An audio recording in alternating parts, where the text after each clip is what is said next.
And quite often it ended up like that, didn't it? Yeah, recent games that I've watched actually with Liverpool, they have altered it into this type of shape. I covered the Champions League game away at Rangers, and they did this a little bit as well, 4-4-2, particularly in the second half. And I think Liverpool have got a couple of different ways of playing. 4-3-3 sometimes in possession, but certainly out of possession they were banked up and trying to prevent a certain Kevin De Bruyne getting the ball. Yeah, but I mean, you mentioned it, out of possession, but so quickly when they did win the ball back, straight away Jota got forward, Harvey Elliott kept coming into that position there, and it gave them real opportunity on the counter attack. It was fascinating, as you say, because when they won the possession, it was actually that, wasn't it? It was 4-2-4 a lot of the time, sometimes with a 3.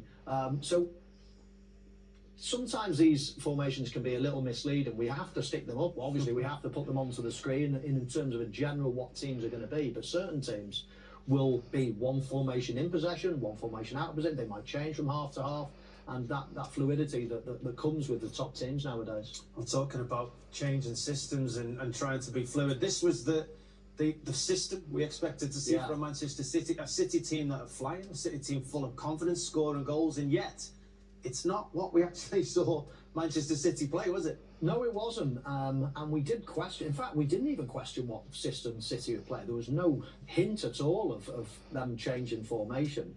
And why would they? In many ways, we thought Pep Guardiola's team were coming into the game as the standout team, as the team in the league that are in real form. If anything, it was Liverpool that are struggling for form, and they're looking for this little spark to get them. So we thought maybe it might be a Liverpool. If anybody was going to change, it was going to be a Liverpool. But no, it wasn't. It was Manchester City, and as you rightly set out here, Leon, that's exactly what they went with, a back 3, which they hadn't played for some time. Why did you think they did it? I mean, Bernardo Silva was probably the biggest change. You know, we thought he might play all the way up there, and he came back and played flat alongside Rodri, certainly in the first half. Why do we think Pep wanted to make that change?